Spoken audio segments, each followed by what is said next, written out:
Seminarios, se abre la reunión científica de hoy, 7 de mayo de 2026, para defender los premios otorgados en la convocatoria correspondiente al año 2025. Defenderán sus trabajos tanto doña Natalia Pérez Barraza como don Miguel Ángel Huerta Martínez, que fueron los receptores del premio Real Colegio de Medicina y Cirugía de Cádiz y Ilustre Colegio Oficial de Farmacéutica de Cádiz. En primer lugar intervendrán doña Natalia Melinda Pérez Barraza, titulada en los grados de Magíster en Ciencias Médicas y en Tecnología Médica en Valparaíso, Chile. Presentó un trabajo titulado Mejora del diagnóstico histopatológico del cáncer de próstata mediante nuevas herramientas de inteligencia artificial. Cuando quiera, doña Natalia.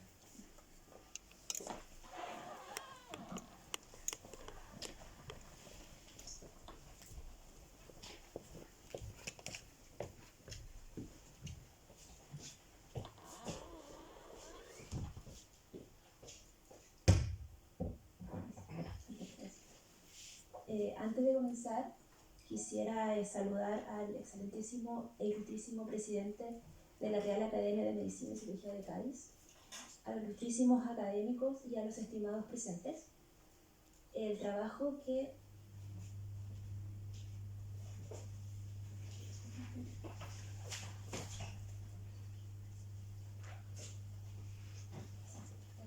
les voy a presentar lleva por nombre Mejora del diagnóstico histopatológico del cáncer de próstata mediante nuevas herramientas de inteligencia artificial. El lema fue Inteligencia Artificial y quien les habla es Natalia Pérez Barraza. A modo de introducción, el cáncer de próstata es el cáncer más frecuente a nivel mundial en hombres. Como pueden observar acá, de color verde es la zona que más se destaca. Y en cuanto a la mortalidad, es la segunda causa de muerte por cáncer en hombres en el mundo. El tamizaje de este cáncer o cribado de este cáncer comienza alrededor de los 40 años mediante dos pruebas, una que es el tacto rectal y la otra que es la prueba del antígeno prostático específico. La prueba del tacto rectal consiste más que nada en palpar la próstata por la parte del recto en busca de algún tipo de asimetría o dureza en la porción periférica, mientras que la prueba del antígeno prostático específico es la medición de una glicoproteína sintetizada por las células epiteliales de la glándula, las cuales en condiciones normales son menores a 4 nanogramos por mililitro. Si encontramos un tacto rectal alterado y un antígeno prostático específico elevado, el diagnóstico definitivo se realiza mediante el análisis histopatológico, en donde el especialista, en este caso, da una escala de Gleason, da un score Gleason, que va de valores del 2 al 10. ¿Qué significa esto? Hay 5 patrones, en donde el primer patrón se parece mucho al tejido de origen, al tejido prostático, la glándula normal, mientras a mayor aumento del número, en este caso, Gleason 5, está muy desdiferenciado al tejido de origen. Por ejemplo, acá podemos ver que en el Gleason 5 ya no tenemos el aspecto glandular, sino que se ve una sábana de células en comparación al Gleason 1, en el cual hay ciertas diferencias a nivel más que nada nucleares. Ahora, el máximo score Gleason que se puede obtener es un score número 2, ya que cuando se hace el análisis histopatológico, lo que se identifican son las dos zonas que más predominan. Entonces, si en dos zonas predomina el número 1, máximo sería 2, y si el máximo va a ser 10, si en dos zonas predomina el Gleason 5, el patrón 5. Ahora, en 2014, esta clasificación tuvo modificaciones, en los cuales se modificó a la gradación ISUT, en donde hubieron 5 tipos de clasificaciones, considerando, por ejemplo, grupo 1, o 5 tipos de grupo. Grupo 1, todos los Gleason que son menores o iguales a 6. Grupo 2, todos los Gleason que son 7, pero de la sumatoria 3 más 4, es decir, predomina el patrón 3 versus patrón 4. Grupo 3, Gleason 7, todos los que tienen la sumatoria 7, pero de la sumatoria 4 más 3, o sea, al revés, predomina el patrón 4 versus el 3.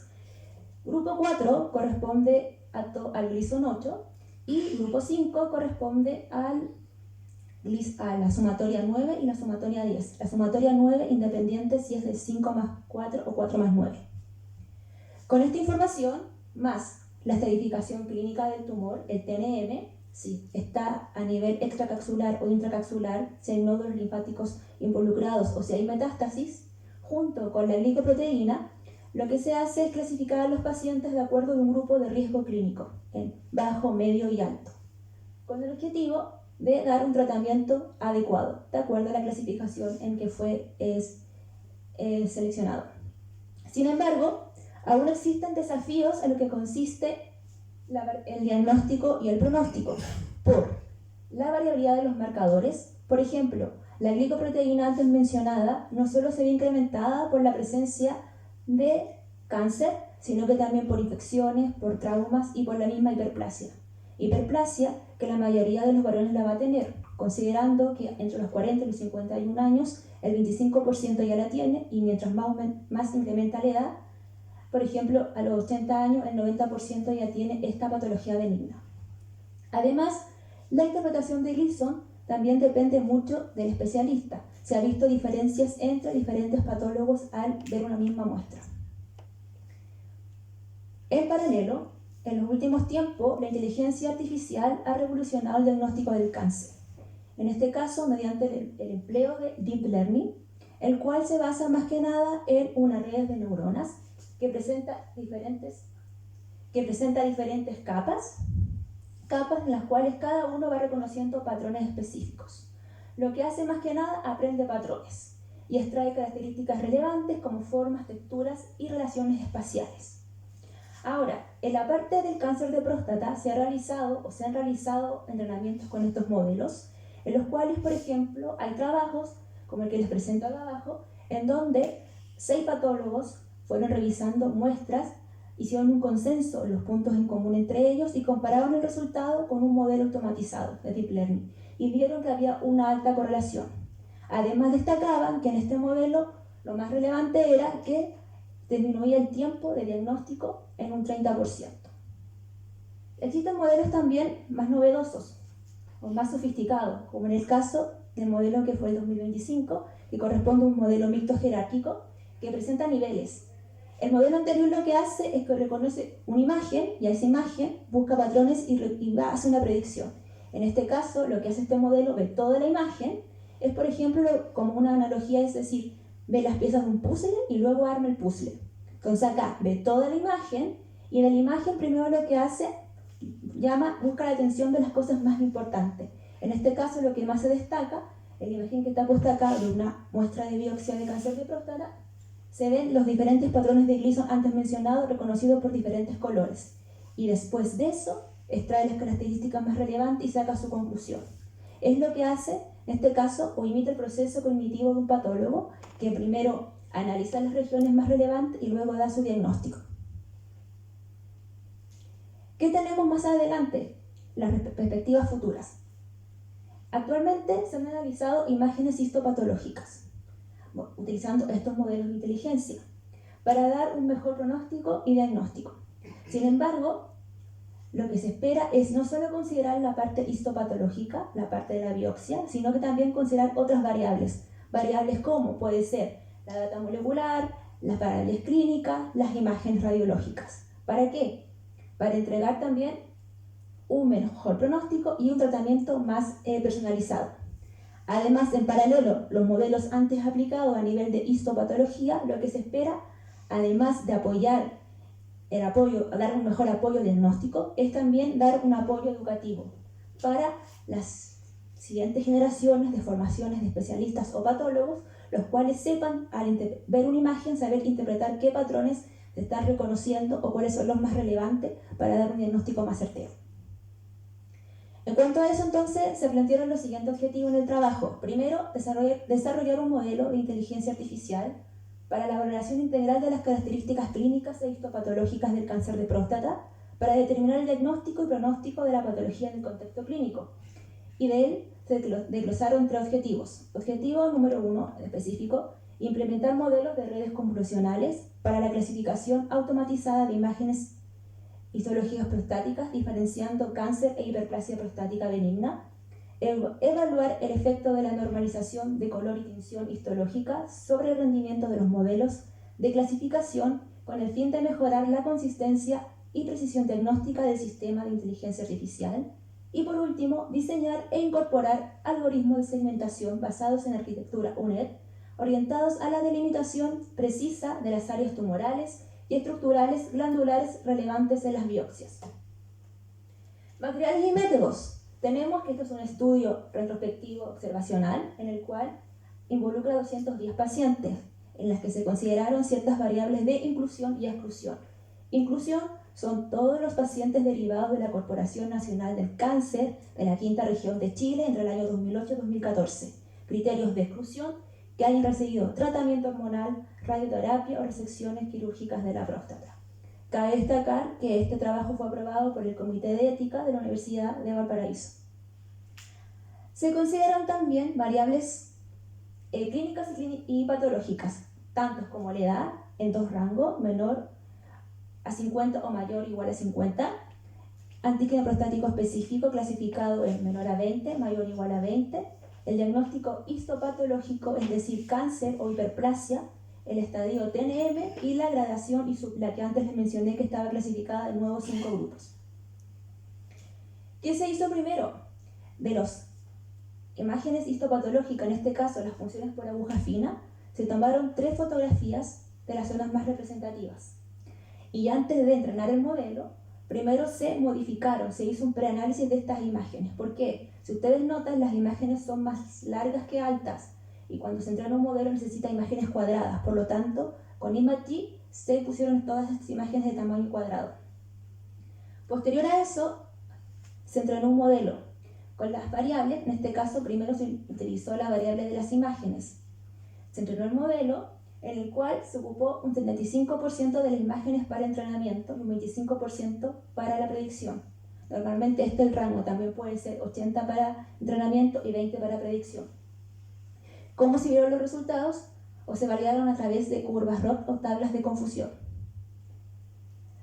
En respuesta al primer objetivo, los primeros resultados, entonces, implementación de modelos basados en redes neuronales convolucionales para clasificación. Tenemos acá 2 imágenes etiquetadas, en donde las imágenes con cáncer de próstata fueron etiquetadas como 1 y las hiperplasias prostáticas como 0, ambas con la tinción de rutina, hematoxilina y eosina, núcleos teñidos de color morado e citoplasma o matriz extracelular de color rosado. Y se entrenó el modelo utilizando en este caso un clasificador ResNet 50, un Deep Learning que tiene 50 capas, por eso el nombre, 50 capas, esto fue creado en 2025, pero tiene 50 capas, de las cuales cada capa a mayor profundidad va obteniendo patrones más específicos. Se hizo la predicción y si comparan al lado, a la izquierda, pueden ver que efectivamente etiquetó como 1 lo que era cáncer y 0 lo que era hiperplasia. Ahora las métricas. Miramos acá, primero a la derecha, tenemos 2 gráficas, una que corresponde a la curva ROC, cómo va el entrenamiento y la predicción, y la otra a la función de pérdida. La primera, que corresponde de color celeste, estamos viendo cómo fue el entrenamiento. Entonces, al principio es bajo, es prácticamente un 0,4, un 0,5% porque actúa al azar. Tiene 50 de decir es cáncer, 50 que es hiperplasia. Pero finalmente este va aprendiendo y sacando patrones y va subiendo. Por otro lado, tenemos ahora la predicción o la validación, que está de color anaranjado. Se equivoca también, porque primero tiene que ir aprendiendo, en unas partes ya empieza a memorizar y finalmente ya entiende. Lo hicimos a 250 iteraciones o repeticiones o épocas, que es la cantidad de veces que se repitió el modelo. Se corta antes porque después ya da un sobreajuste, o sea, es decir, ya memoriza y no está ahora aprendiendo como tal. ¿Qué más tenemos? Las otras mediciones. El modelo también cabe destacar que el tamaño de las imágenes lo hicimos en 3 tipos. Lo hicimos a 128, a 256 y a 512. Y comparamos las 3, exactitud, precisión y sensibilidad. 512 fue el mejor modelo y tiene sentido porque las imágenes tienen mayores píxeles, o sea, más patrones de los cuales podría obtener información. Sí, se destaca que la sensibilidad fue bajita, de un 0,79 o 79%. ¿Qué se hizo después? Para responder al objetivo número 2, ahora normalizamos las imágenes. Es decir, las mismas imágenes antes utilizadas se normalizaron los colores, o sea, el azul, el verde y el rojo, la escala de grises, bajó la intensidad, se normalizó mediante Python. Miramos las imágenes ahora normalizadas, donde notan que finalmente son las imágenes están menos saturadas y están más homogéneas. Y nuevamente se entrenó el modelo. Y comparamos ahora. Nuevamente aquí mejoró tanto el entrenamiento como la predicción. Y lo otro, que es la función de pérdida, que es lo que está al lado, que es cuántas veces el modelo se equivoca. Entonces, se equivoca al principio porque está recién aprendiendo, pero luego se va acercando ya a cero. Y lo mismo la parte de la predicción, que está, de hecho, si comparamos la curva anterior con esta, están más cercas, es decir, hay menos errores. Vemos las métricas, y si comparamos ahora el modelo normalizado con el no normalizado, este ya se superó. O sea, antes era 79%, ahora tenemos 0,99% en lo que da la sensibilidad, lo que estábamos más débil. Y las otras dos métricas igual subieron. Para responder ahora al objetivo número 3, que era la implementación de modelos basados en redes neuronales convolucionales para segmentación. Se trabajó con las imágenes etiquetadas como 1, o sea, las que eran cáncer. Se hizo una máscara binaria manual de la zona tumoral, o sea, la parte glandular, en este caso son adenocarcinomas. Se implementó un segmentador llamado ULED que tiene una forma de una U. Entonces se le incorpora la máscara y ¿qué hace el modelo? Primero entiende, saca lo que necesita y luego achica la imagen y luego la vuelve a formar para, o sea, reconstruye la imagen y genera su propia máscara. Entonces, tengo aquí la imagen y ahora la máscara que generó el modelo, que es mucho mejor en comparación a la imagen, a la máscara manual, en donde esta máscara que hizo este modelo también elimina parte del estroma, que no eran consideradas parte del cáncer, y también la parte de la luz o lumen de estas glándulas que el modelo de la máscara manual no había considerado. ¿Qué tenemos ahora como discusión de los resultados mencionados? Primero, que estas redes convolucionales mejoran el rendimiento, o sea, y es consistente con los trabajos, donde en este caso al aplicarlo y además normalizar se incrementó la exactitud y la sensibilidad, que era lo más importante. La normalización de la tinción mejora el rendimiento, efectivamente, el objetivo número 2 lo podemos ver, porque disminuye los efectos de los lotes, de las tinciones del escáner, considerando que, independiente de que todo haya sido en el mismo centro, cuando uno hace la técnica de metoxilina y eosina, puede que en diferentes días la tinción sea mucho más intensa, sea menos intensa, son todas esas variables. El momento de sacar la fotografía también influye, entonces lo que se dice es que más que nada antes de entrenar un modelo hay que preanalizar las imágenes, normalizarlas. Nuevamente, que los modelos convolucionales son mejores que los métodos clásicos. ¿Cuáles son los métodos clásicos? En este caso sería que uno le entrega una imagen al modelo y le diga, fíjate por favor en los núcleos o fíjate en esta estructura. Pero en estos modelos convolucionales, él saca su propia conclusión de acuerdo a lo que encuentra más interesante cuando hace estas convoluciones. La segmentación y la cuantificación. En este caso, este modelo permite una mejor morfometría tumoral y se ha destacado, por ejemplo, en otros trabajos, que no es lo que hemos realizado nosotros, que estamos en esa parte todavía, cuando se quiere destacar los Gleason, especialmente en Gleason patrón 4, con esta estructura más cribiforme o glándula cribiforme, o dicho de otra manera, con este aspecto de queso suizo, cuesta más reconocerlo en comparación a los otros patrones. Entonces, usando este segmentador es más fácil de ir a reconocer esta zona. El impacto clínico, que da una mayor eficiencia y disminuye los tiempos, en este caso tiempo diagnóstico, y también una sobreestimación de los diagnósticos. Y por último, las limitaciones que presenta este estudio es que es unicéntrico, a pesar que fue de la Corporación Nacional del Cáncer, es de la quinta región de Valparaíso, por lo tanto hay que extenderlo con otras imágenes de otros centros para ver si hay otra variable que puede estar afectando. Y por último, ahora las conclusiones. Tenemos que efectivamente el uso de redes neuronales permite disminuir eficazmente entre cáncer discriminar eficazmente entre cáncer e hiperplasia, alcanzando un rendimiento cercano al óptimo. Que la normalización contribuye a mejorar la precisión en la clasificación de cáncer e hiperplasia, optimizando la efectividad del modelo en la diferenciación entre ambas condiciones. Y por último, que el uso de redes neuronales tipo NET permite una segmentación precisa de las áreas tumorales, lo que contribuye significativamente a mejorar la identificación de las lesiones tumorales. Como proyección, es integrar las características clínicas que nos falta para complementar la valoración diagnóstica y pronóstica, y también poder crear modelos de riesgo, de recurrencia o progresión. Por último, los agradecimientos, en este caso agradecer al equipo de trabajo que está detrás de todo esto, y partes y gente o personas que tampoco son como tal parte del equipo de trabajo, pero que siempre respaldan lo que uno hace, como en la familia. También agradecer al Departamento de Histología de la Universidad de Granada, la cual me permite realizar parte de mi tesis doctoral, al Departamento de Anatomía de la Universidad de Valparaíso, del cual pertenezco, y Beca Chile, que finalmente me da el financiamiento para estar en España realizando parte o la otra parte de la tesis. Y por último, no menos importante, a ustedes, la Real Academia de Cirugía y Medicina, por permitirme esta tarde presentar parte del trabajo que llevo. Muchas gracias.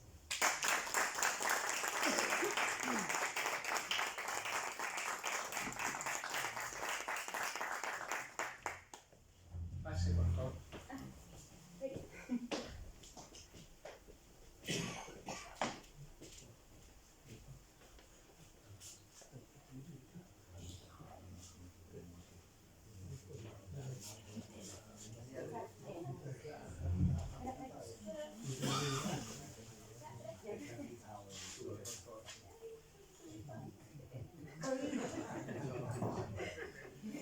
Enhorabuena, Natalia, ha sido preciosa la exposición.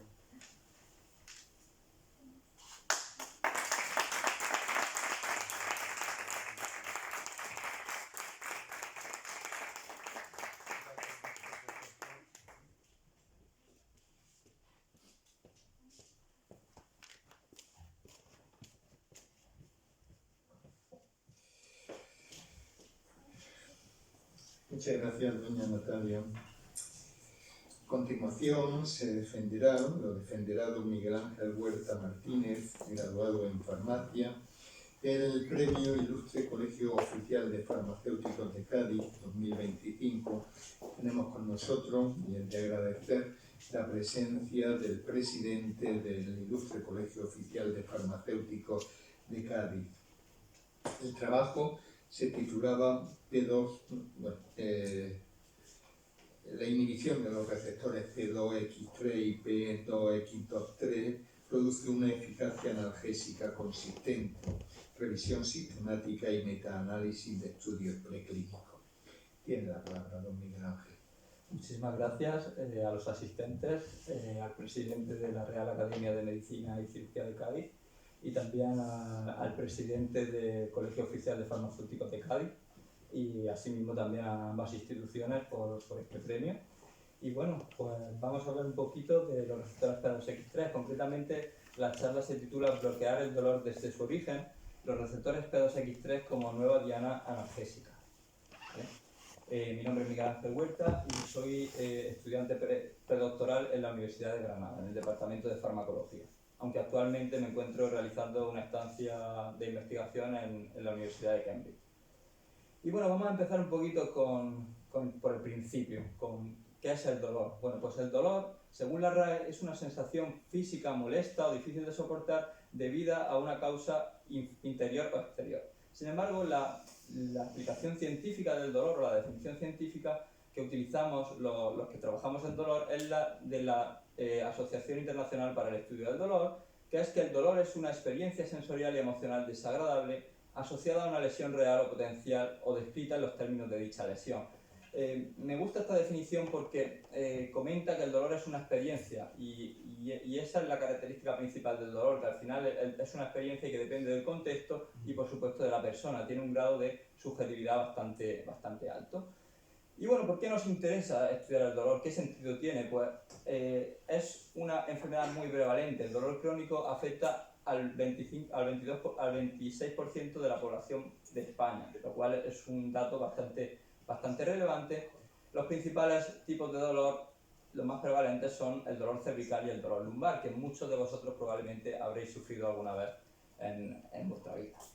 Bueno, y además, no solo es una enfermedad muy prevalente, sino que es una enfermedad que tiene un impacto socioeconómico muy grande. Me gusta esta diapositiva porque compara el gasto sanitario que genera diferentes patologías muy prevalentes.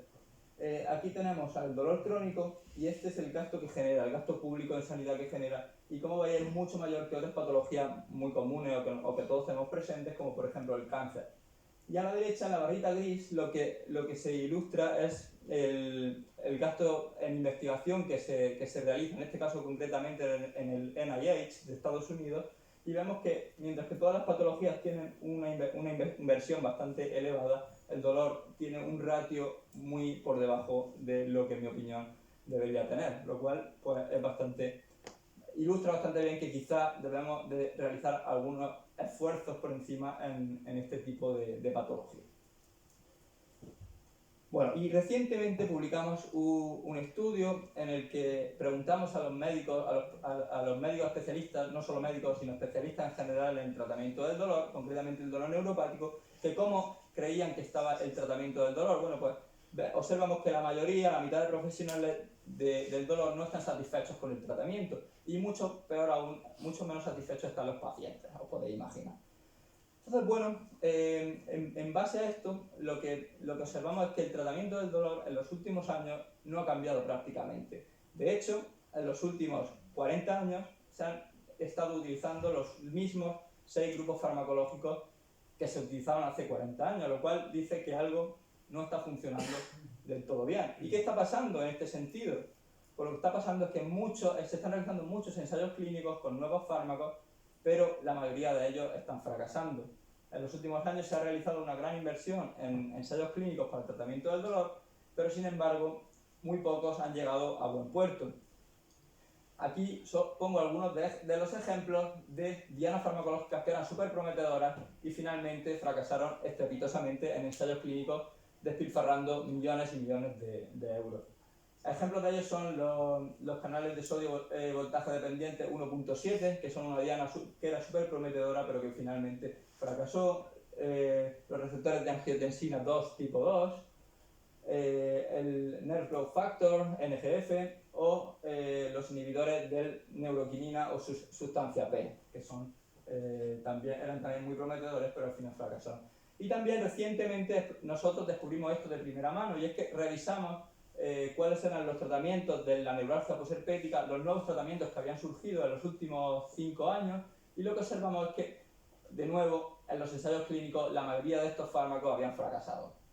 Entonces, bueno, esto, aunque pinta bastante mal, vengo a daros también una buena noticia, y es que recientemente, hace concretamente un año y poco, creo que fue en enero de 2025, se aprobó un nuevo fármaco para el tratamiento del dolor. Estamos hablando de la suzetrigina, que es un inhibidor de los canales de sodio voltaje dependiente 1.8. Es este fármaco, se llama Journax y está aprobado para su uso. Se aprobó exactamente en enero de 2025 para el tratamiento del dolor agudo postquirúrgico. Es decir, no está aprobado para el tratamiento del dolor crónico, sino que únicamente está aprobado para su uso en el contexto agudo. ¿Vale? Y además esto fue un hito en el campo de la investigación en dolor, porque fue el primer fármaco first in class, es decir, nuevo en su clase, para el tratamiento del dolor en las últimas 2 décadas. Esto fue un hito porque en las últimas 2 décadas no había nada nuevo. Esto ha sido una especie de milagro, ¿no? Pero bueno, actualmente, ¿qué se está haciendo? Pues la empresa que financió este ensayo clínico, lo que está haciendo, que es Vertex, lo que está haciendo es probar este fármaco en patologías dolorosas que son mucho más prevalentes y mucho más importantes desde el punto de vista comercial. Y ese es un tipo de dolor crónico. Por ejemplo, en este caso lo probaron en dolor crónico asociado a lumbalgia, me parece, y lo que observaron es que no había diferencias frente a placebo. También conozco de primera mano que se están realizando ensayos clínicos en este momento con suzetrigina para tratar neuralgia posherpética y neuropatía diabética, que son patologías de dolor neuropático muy prevalentes en la actualidad.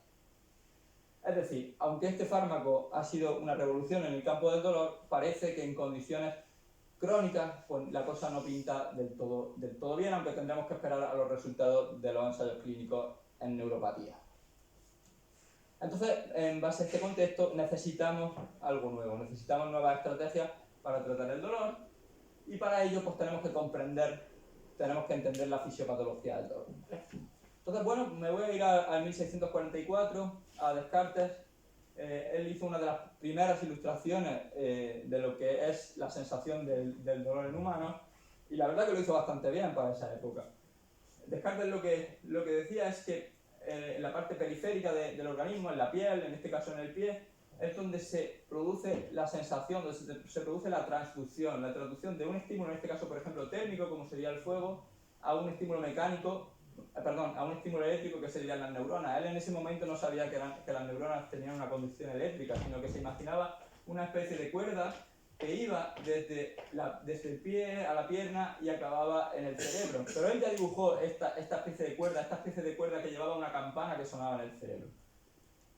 Y bueno, actualmente sabemos que esas vías son las vías nociceptivas y se basan en la transmisión del estímulo por la médula espinal hasta el cerebro, donde se produce la percepción, y finalmente por vías descendentes se produce la modulación del dolor. Es lo que actualmente llamamos la vía nociceptiva o la vía espinotalámica, en la cual una neurona sensorial de primer orden hace sinapsis con otra segunda neurona en la médula espinal y transmite esa información hasta el cerebro, donde se produce una nueva sinapsis que va al tálamo. Y aquí en esta imagen faltan las vías descendentes, que se encargan de modular el dolor, pero bueno, no quería complicar esto mucho más. Y actualmente, claro, para tratar el dolor tenemos que tener en cuenta estas vías, ¿no? Porque, claro, si queremos inhibir el dolor o interferir en el dolor, tenemos que bloquear en algún punto esta vía, ¿no? Farmacológicamente tenemos que bloquear en alguno de estos puntos. Y eso es lo que se hace con los fármacos analgésicos, ¿vale? Los analgésicos actuales, concretamente, la mayoría de ellos, actúan en las vías centrales. Por ejemplo, los opioides o los agonistas alfa-2 o los gabapentinoides, todos ellos actúan en las vías centrales, concretamente en la médula espinal y directamente en el cerebro. Bueno, y esto es un problema. ¿Y por qué es un problema? Porque interfieren directamente con el sistema nervioso central, causando efectos adversos que todos vosotros conocéis. Por ejemplo, los opioides, pues sabemos que además de muchos otros problemas, causan dependencia, que es muy, muy preocupante, y también causan depresión respiratoria, que puede llevar a la muerte.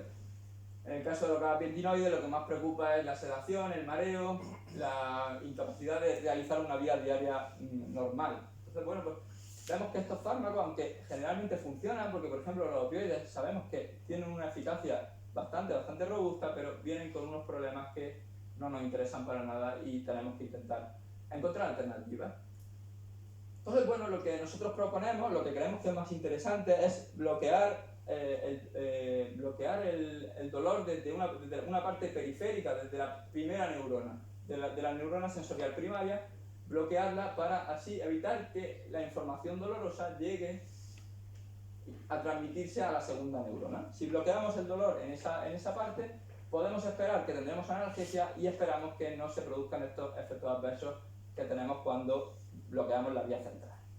Entonces, bueno, pues nos vamos a la piel, nos vamos a la neurona sensorial primaria, nos vamos al nociceptor, ¿vale? Los nociceptores están en forma de terminales libres, que aquí tenemos algunos dibujados, y están formados por neuronas que llamamos nociceptores, ¿vale? Y estos nociceptores expresan una serie de receptores que son característicos de los nociceptores y que permiten responder a diferentes sustancias, ¿vale? Sustancias que principalmente se liberan cuando se produce dolor.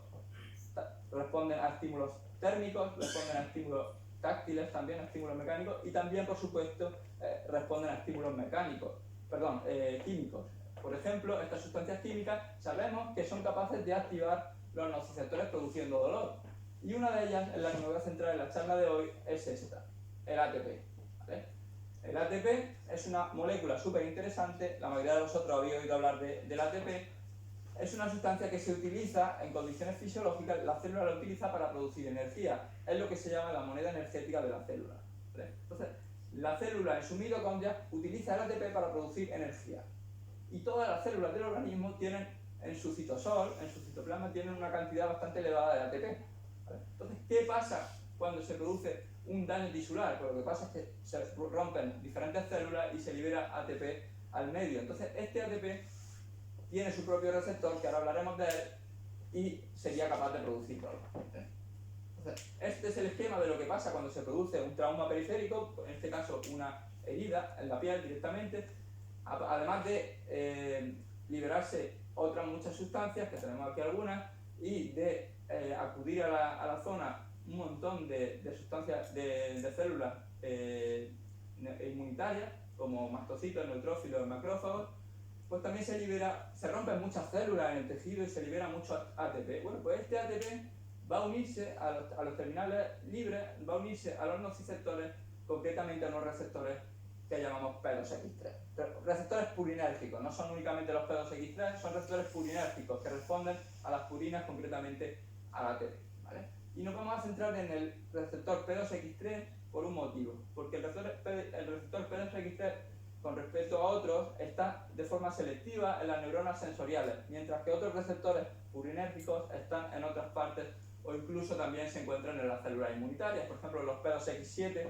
se encuentran también en los macrófagos. Entonces, nos interesa que sea selectivo de las neuronas sensoriales.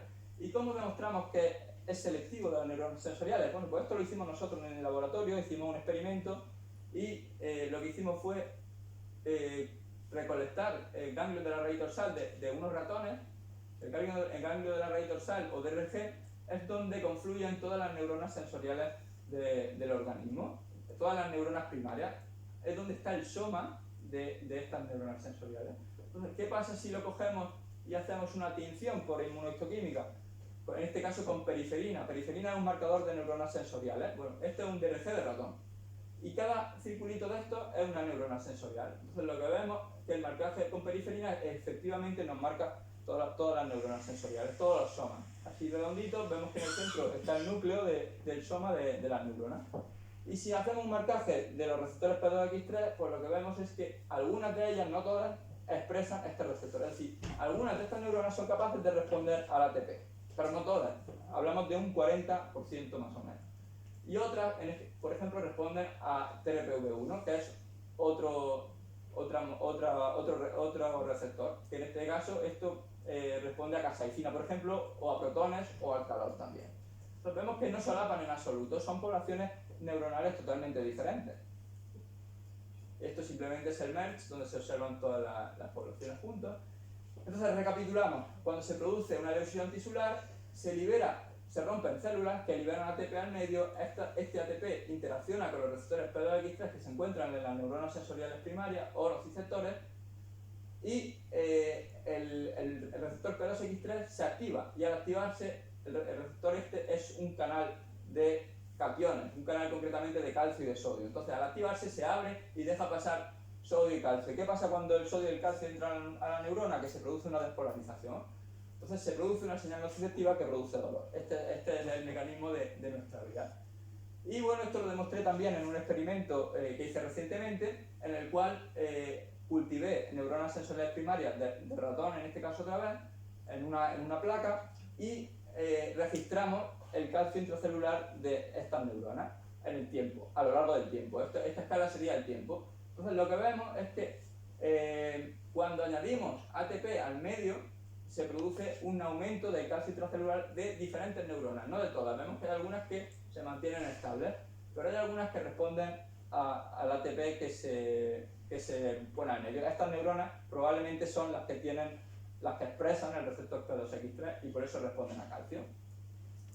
Y bueno, también lo que vemos es que en condiciones inflamatorias, en este caso en patologías inflamatorias o patologías de dolor, como puede ser la artrosis, lo que se produce es un aumento de la respuesta frente al ATP que se añade. Es decir, se produce una sensibilización por la patología, en este caso por la artrosis, y hace que la respuesta al ATP sea mayor y también que más neuronas respondan al ATP, ambas cosas. Entonces, la justificación de mi estudio es que el ATP liberado tras la lesión tisular estimula los receptores P2X3 y estos causan dolor. De esta manera, bloqueando estos receptores P2X3, podemos reducir el dolor. Es decir, proponemos el antagonismo del receptor P2X3 como una diana farmacológica interesante. Y para ello, pues lo que hicimos fue recopilar toda la evidencia preclínica disponible sobre los antagonistas P2X3 en modelos animales de dolor. Y para eso hicimos una revisión sistemática en la cual escogimos estudios que utilizaban modelos animales de dolor, probaban inhibidores selectivos de los receptores P2X3, utilizaban un grupo control con placebo y medían el dolor. Entonces, bueno, revisamos 3 bases de datos diferentes, PubMed, Web of Science y Scopus, y lo que nos encontramos fueron, nuestra búsqueda encontró un total de 560 trabajos, de los que finalmente incluimos 67 en nuestra revisión. ¿Vale? Y bueno, ¿qué encontramos? Pues encontramos que estos 67 estudios que probaban antagonistas del receptor sigma-1 en modelos animales de dolor, lo hacían en diferentes modelos animales de dolor, ¿vale? En diferentes tipos de dolor. Entonces, cuando clasificamos, cuando metaanalizamos la eficacia del fármaco en base al tipo de dolor, vemos diferencias, ¿vale? Pero lo que sí que vemos es que los antagonistas del receptor P2X3 producen una eficacia analgésica bastante robusta de en torno al 60-70%, lo cual es una eficacia bastante prominente. Y lo que observamos fue diferencias entre los diferentes tipos de dolor, siendo la mayor eficacia en el dolor visceral, en el dolor muscular y en el dolor neuropático, ¿vale? Pero sin embargo, la intervención funciona en todas las patologías, en todos los tipos, aunque mayoritariamente en visceral, muscular y neuropático. No encontramos diferencias entre sexo y tampoco entre especies, lo cual es interesante desde el punto de vista translacional. Y tampoco encontramos diferencias muy grandes entre el tipo de dolor que se medía, si se medía hiperalgesia mecánica, hipersensibilidad térmica o otras conductas relacionadas con el dolor. En cuanto al tipo de antagonista P2X3 que se utilizó, el A31 fue el más utilizado, seguido del Cefapixant. Ahora hablaremos del Cefapixant porque es quizás el más interesante, porque actualmente se encuentra en ensayos clínicos, además se encuentra aprobado. Ahora hablaremos un poquito más detalladamente del Cefapixant, pero la conclusión es que todos los fármacos parece que funcionan bien. Da igual el que use, al final lo que importa es que bloquee selectivamente el receptor P2X3 y esto produce una reducción del dolor. Y la vía de administración tampoco importa exageradamente. Obviamente encontramos diferencias. Vemos, por ejemplo, que la vía oral es la menos eficaz, lo cual tiene sentido porque obviamente ya sabemos que la vía oral tiene una menor biodisponibilidad, por lo general. Mientras que la vía intravenosa pues, es la que más eficacia tiene porque el fármaco está directamente, la biodisponibilidad es del 100%, ya lo sabemos. Y como conclusión del trabajo, es que el bloqueo del receptor P2X3 produce una inhibición bastante robusta del dolor en los diferentes tipos de dolor, al menos en animales. Y ahora vamos a irnos a la parte humana, porque al final aquí estamos en un congreso médico y pues queremos ver qué es lo que afecta a los pacientes, ¿no? Entonces, bueno, pues actualmente hay antagonistas del receptor P2X3 que están en ensayos clínicos. El más importante es Cefapixant porque es el que más avanzado se encuentra en la fase clínica. La Cefapixant ha sido aprobado para el tratamiento de la tos crónica, ¿vale? Actualmente se usa, se aprobó hace ya 3-4 años y se ha venido utilizando bastante para el tratamiento de la tos crónica y se sigue utilizando a día de hoy. Pero sin embargo, actualmente se están llevando ensayos clínicos para el tratamiento de la cistitis, del dolor asociado a cistitis, del dolor asociado a endometriosis y del dolor asociado a artrosis, ¿vale? Estos 3 ensayos clínicos se han completado y todavía no se han publicado los resultados, pero pronto se publicarán. Se han publicado los resultados del ensayo clínico de endometriosis y no han sido muy prometedores porque se ha observado que el Cefapixant no ha sido superior al placebo. Es un ensayo clínico pequeño, así que tampoco es una preocupación muy grande, pero la cosa no pinta del todo bien, aunque puede ser que en un ensayo clínico fase 3 más grande los resultados sean más prometedores. Y bueno, otros fármacos como el Iliapixant desarrollado por Bayer, que también se encuentra en fase 2 para tratar la neuropatía diabética o para el tratamiento también del dolor asociado a la endometriosis. Otros antagonistas P2X3 actualmente en ensayos clínicos, el Filapixant, Sivopixant y Calnipixant. Todos ellos en fase clínica un poco menos avanzada. En resumen, el próximo objetivo de nuestro trabajo sería evaluar la eficacia clínica de los antagonistas P2X3 en dolor mediante una revisión sistemática con metaanálisis, pero en este caso en humanos, porque lo que hemos hecho hasta ahora había sido en animales, pues ahora toca recopilar la evidencia clínica que hay en humanos y ponerla en forma de un metaanálisis para ver si esta intervención realmente funciona en humanos o no. Y bueno, pues si alguien se anima con esto, es nuestro próximo proyecto, así que si alguien quiere participar, que me escriba un correo y contamos con más mano de obra. Bueno, entonces las conclusiones de mi trabajo es que el bloqueo del receptor P2X3 produce una reducción notable y significativa del dolor en modelos animales, ¿vale? En diferentes modelos animales de dolor, y se observó que la eficacia era consistente en los diferentes tipos de dolor, sin embargo era mayor en dolor de tipo visceral y neuropático, también muscular. En cuanto a los fármacos más utilizados eran el A31 y el Gefapixant, aunque todos ellos mostraron una eficacia bastante buena, y tampoco se observó diferencias por sexo y especie. Entonces, como mensaje final, pues simplemente el receptor P2X3 emerge como una diana analgésica prometedora, aunque su potencial debe confirmarse en los ensayos clínicos, y en ello estamos. Así que muchísimas gracias, agradecimientos a mi grupo de investigación Neurofarmacología del Dolor en la Universidad de Granada, y también a mis colaboradores, bueno, a mi financiación, por supuesto, y a mis colaboradores aquí presentes, José Antonio Moral Muñoz y Alejandro Salazar, de la Universidad de Cádiz, y a todos vosotros por escucharme y por la asistencia a esto.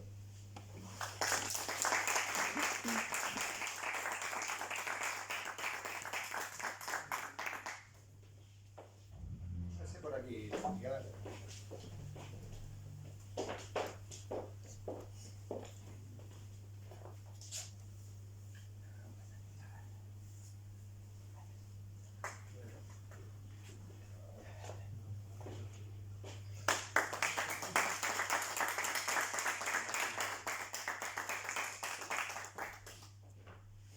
Bien. Si les parece, podemos empezar un coloquio con ambos ponentes que tienen la palabra aquellos que deseen intervenir.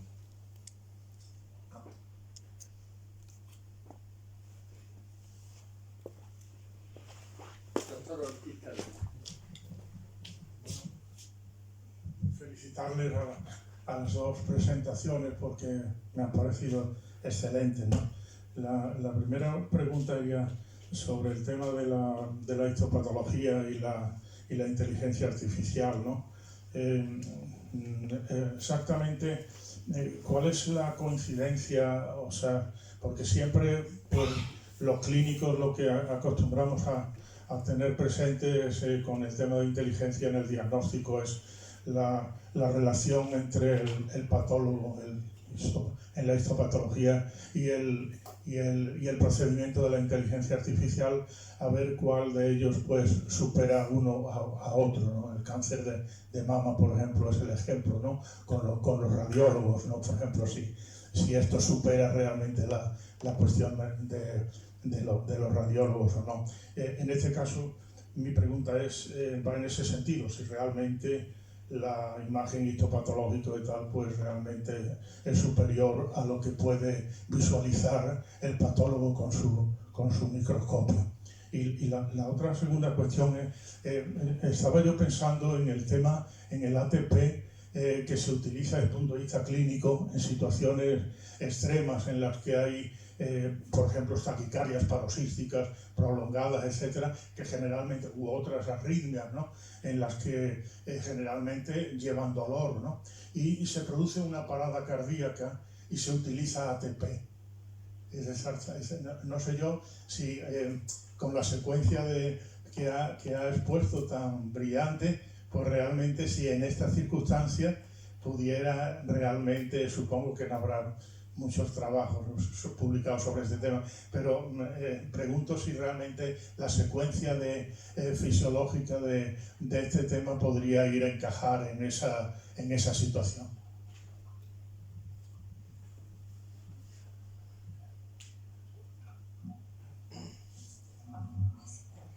Muchas gracias por su pregunta.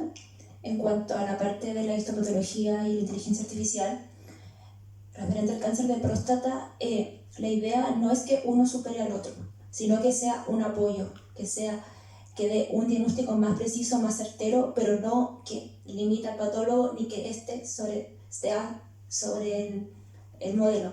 Entonces, se centra más apoyo. Es verdad lo que dice de cáncer de mama, porque en cáncer de mama se ha visto que cuando abren la caja negra, que es como las variables que le dan más peso o menos peso, la parte de la histopatología no abarca mucho en el modelo para apoyar el diagnóstico.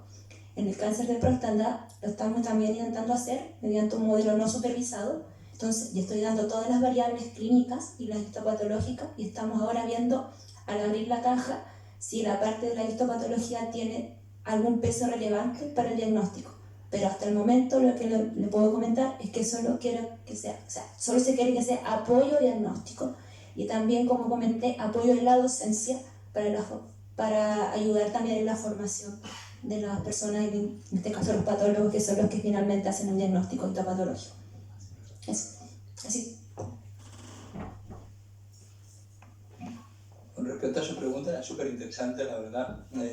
Voy a hablar un poco sin tener certeza de lo que voy a decir, pero bueno, es muy interesante lo que comenta. Al final, no sé cuál es el objetivo clínico de administrar ATP de forma intravenosa, entiendo, para la cardíaca, dicho, porque yo no estoy relacionado con el ámbito de la cardiología. Bloquear la arritmia.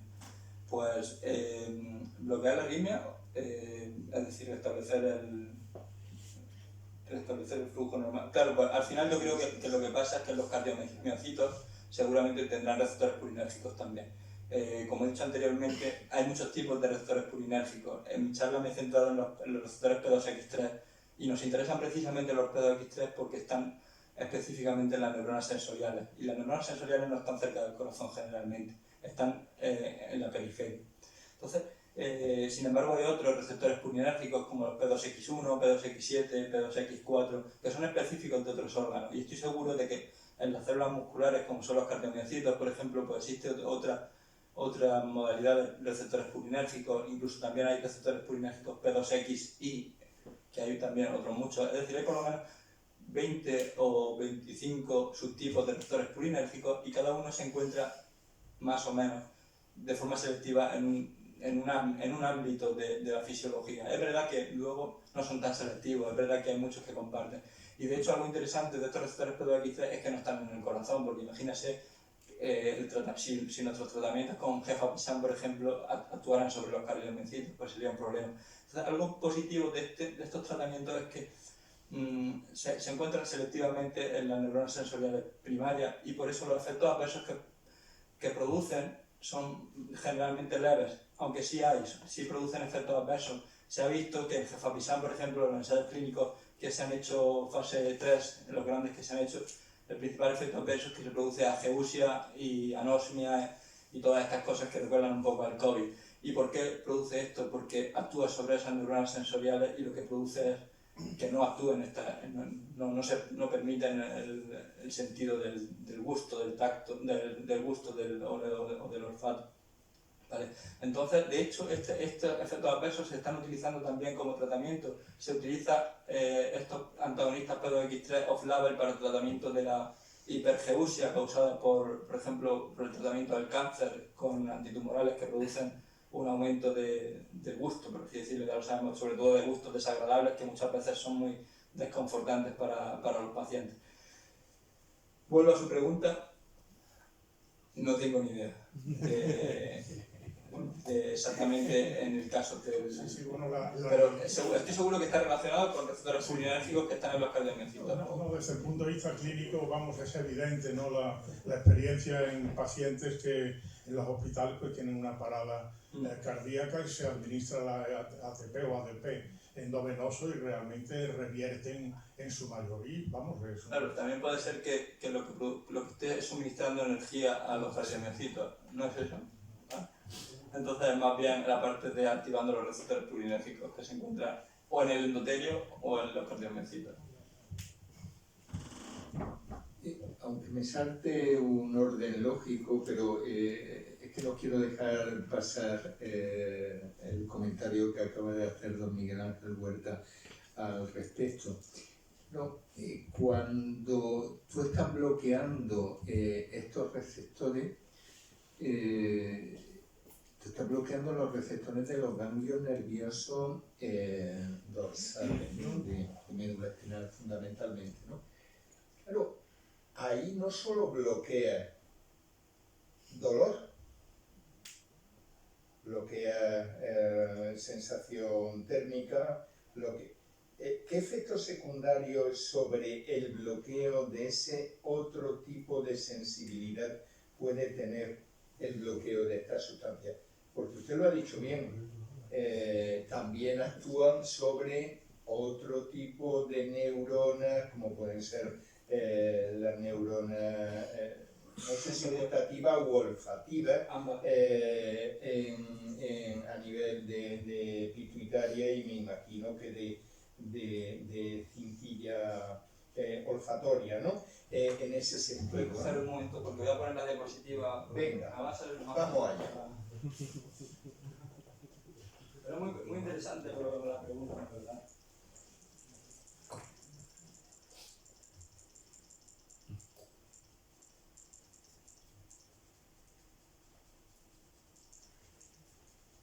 Bueno, esto sería el nociceptor, y entonces vemos que hay muchas sustancias que activan el nociceptor y activan la vía nociceptiva, produciendo dolor o disconfort.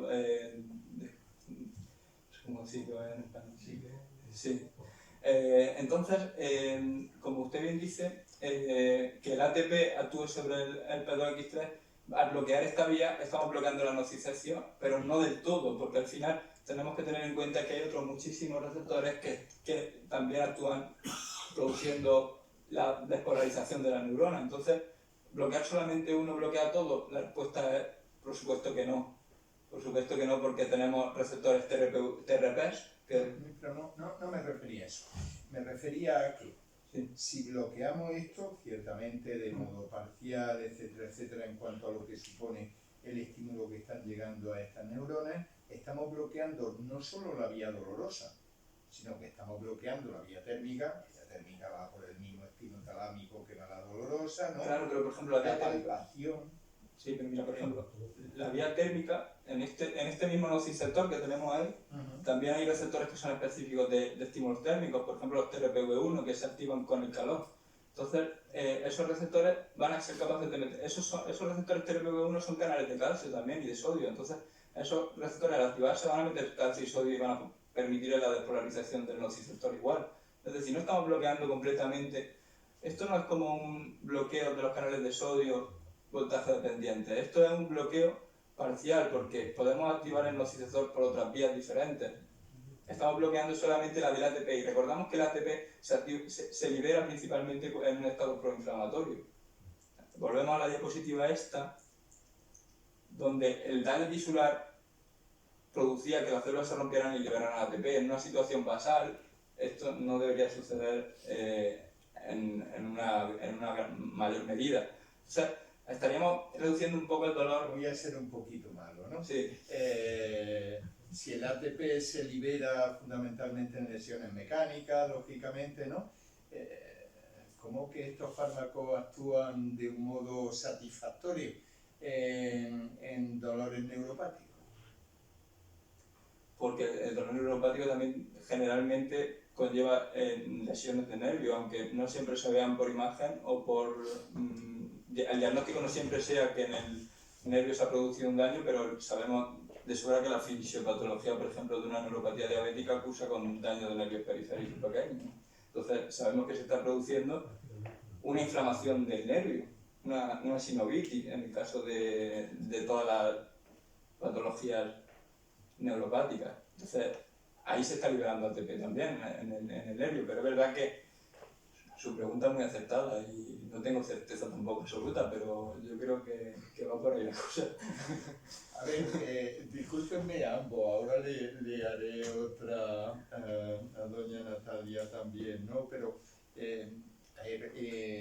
cuando uno defiende un premio no es solo para recibir parabienes que ustedes los tienen, o sea, han presentado dos trabajos magníficos, son personas jóvenes que hablan de maravilla y que se defienden de maravilla en tal, pero a los cuales hay que ponerlos en los aprietos en los que los podrían poner en cualquier otro sitio. O sea, que no me lo tenga demasiado en cuenta. No, o sea, a mí me encanta debatir. No se sienta sí, yo mismo no estoy... Pero, como decía un amigo mío, a mí me gusta más la polémica que la política, ¿no? Y en ese sentido, vamos. Y si me permiten, le quería hacer también un comentario de doña Natalia. Que la inteligencia artificial está entrando en anatomía patológica y en muchos otros lugares, eso está más claro. Pero el trabajo que usted ha presentado, o yo me he equivocado al oírlo, o no lo he oído bien, o tal, o es un trabajo en el que la inteligencia artificial nos delimita de un modo cualitativo, hay cáncer, no hay cáncer. Eso, en definitiva, hoy en día, para un cáncer de próstata da igual, ¿no? Porque si tú tienes un Gleason 6, una de las alternativas que tiene es observar al sujeto a lo largo del tiempo y ver qué pasa, ¿no? Y tal, bueno, lo puedes operar, lógicamente, lo puedes radiar también, pero una alternativa buena es dejarlo y observar a lo largo del tiempo, ¿no? Cambio un Gleason 9, un Gleason 10 no es lo mismo. El estudio de inteligencia artificial que usted ha hecho, con independencia de que sea sí cáncer, no cáncer, o sea, hiperplasia prostática, aclara grado de Gleason, se correlaciona con grados histológicos de gravedad del cáncer de próstata.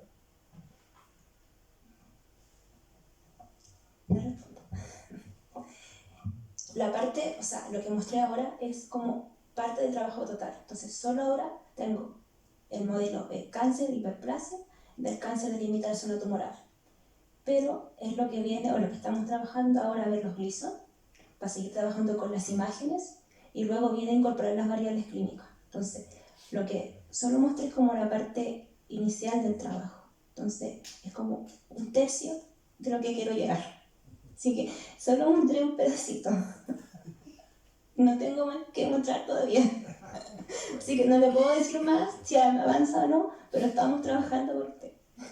No puede adelantar siquiera algo. Es que estoy haciendo un paralelo el aprendizaje no supervisado. El que mencioné recién, que indicaba no solo las imágenes, sino que también las otras variables, y no, además yo no le decía esto es cáncer, esto es hiperplasia, sino que tú trabajas por sí solo. Entonces ahí me estás dando dos grupos de riesgo, en donde la parte de las imágenes histopatológicas no tiene mucho peso. Entonces si yo se las saco, igual me genera las dos imágenes, los dos grupos de riesgo, y le da más peso al PSA que a la edad. Entonces ahí tengo que ver qué está pasando adentro cuando abrí la caja, que le está dando más, en la parte histopatológica está pasando lo mismo que pasó con cáncer de mama, ese trabajo que les comentaba, que cuando se abrió la caja, la parte histológica como tal no brindaba mayor indicio o no apoyaba mucho para dar el diagnóstico. En realidad aparecen los grupos de riesgo después, los grupos de riesgo clínico. Doctor Martín. Bueno, felicitar a los ponentes y quería hacerte una pregunta sobre la herramienta diagnóstica, que al final es dispositivo, ¿no? Entonces, pues, hay que exigirle, ¿no?, a la prueba diagnóstica siempre lo que entendemos como precisión, que es la repetibilidad de la prueba. Es decir, habéis repetido la misma prueba al paciente, o sea, al paciente en este caso, ¿no?, al estudio histopatológico, a la preparación histopatológica varias veces y siempre da el mismo resultado. Es que, por ejemplo, ahora, ¿hacer muchas veces el entrenamiento se refiere? ¿Hacer como...? No. Sino, tú has hablado de exactitud diagnóstica, ¿no?, de la sensibilidad, sí. Todo. Pero cuando hablas de precisión he entendido que lo que has tomado como precisión es clasificar a hiperplasia o cáncer. Sí, la precisión, ¿no? la confianza. Sí, eso, la precisión en las pruebas diagnósticas es más la repetibilidad, sí, ¿no?, la reproducibilidad.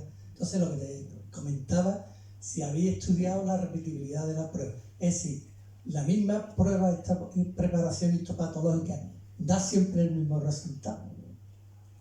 No, lo que estoy haciendo es que hicimos ese modelo con ResNet, con 50, y dio ese resultado, pero ahora lo estoy haciendo con otro modelo que lo estamos creando nosotros desde cero, porque el anterior, que esto ya tiene muchas imágenes y tiene muchas capas, entonces tiene la capacidad, por ejemplo, de distinguir, así bien grotesco, una puerta de un auto y una capa especial para hacer eso.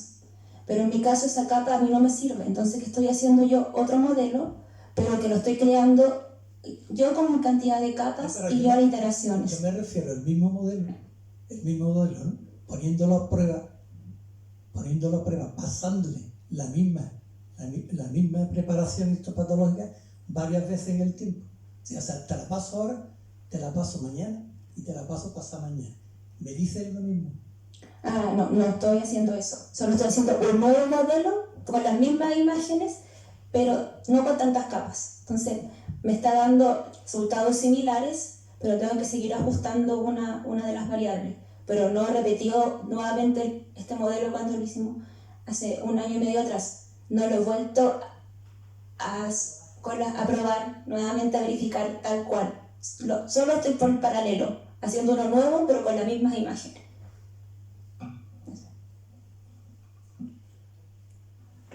Tengo la curiosidad porque con el tema de la inteligencia artificial, que va a la velocidad que va, y cuando tú empiezas a hacer esto, estábamos en una inteligencia artificial pues, que no es la de ahora, porque en 3 meses queda ya la inteligencia artificial generativa, ya nada, ya está la agéntica. ¿Cómo eres capaz de incorporar esa velocidad de la inteligencia artificial en todo esto? No. Entonces es lo que hago en ese momento, pero ya cuando tengo un resultado ya está más avanzado. Lo que sí intento trabajar como con el que estamos haciendo ahora, que es crearlo desde cero y no incorporarlo nuevo, porque está el RESNE 50, que es del 2015, pero está el RESNE 101 y el 150 y algo, que eso es la cantidad de capas. Pero para lo que yo necesito, por ejemplo, con uno sencillo puedo sacar resultados, porque lo otro es porque maneja más imágenes que han sido entrenadas, pero hay información que a mí no me interesa. Entonces, lo que finalmente cuando se ocupa ese modelo RESNE 50 es apagar las capas que yo no necesito para acelerar más rápido. Pero finalmente no puedo pillarlo. No.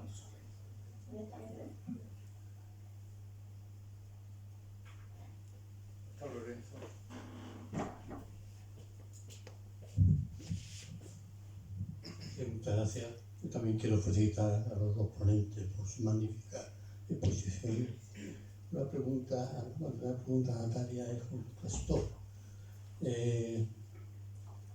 La adquisición de las pruebas de las cristales genera unas imágenes que después hay que unificarlas. ¿Por qué sistemas se unifican el color y la intensidad de las imágenes? O sea, hay por 2 maneras. Uno lo podemos hacer por un programa que se llama ImageG, pero también se puede hacer también programando y le dice que homogenice ciertas variables, que eran los colores y las escalas de grises. Y por Python, que es como por una parte, me da el resultado. Pero es por esas 2 vías que se puede hacer. Antes se hacía más por ImageG, cuando uno procesa imagen histológica y quiere identificar las inmunohistoquímicos, las tensiones, puede trabajar por ese lado. La segunda pregunta es, suponiendo que la inteligencia artificial siga avanzando a la velocidad que va, si hoy ya está cercano al 97-98% de sensibilidad, especificidad, la prueba frente al patólogo en el diagnóstico diferencial de la hiperplasia prostática, el cáncer de próstata, si sigue avanzando la inteligencia artificial, ¿quién será responsable del diagnóstico?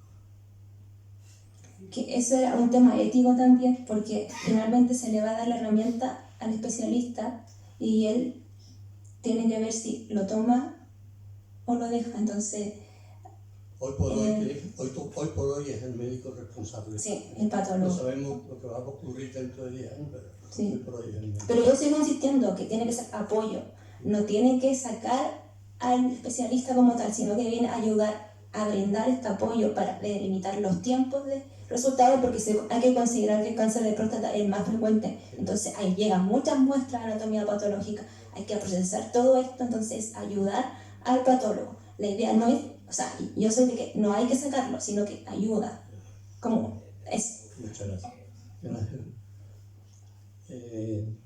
Un apoyo. Los ratones no hablan.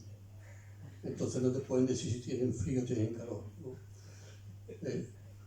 Lo que sí hemos aprendido, los que hemos manejado mucho el dolor, es que lo mires por donde lo mires, sea periférico, sea central, sea infeccioso, sea tumoral, sea traumatológico, el dolor es multifactorial. No hay un único factor y no hay una única neurotransmisión segura del dolor. Y parece correcto, ¿no? Que sí bloquea el ATP, a lo mejor actúa y abre más los canales de algunos receptores, pero seguro que hay mutaciones de otros receptores, y hay receptores que absorben o se bloquean con otra sustancia o estimulan otras sustancias, ¿no? Nada más que era ese comentario. Muchas gracias.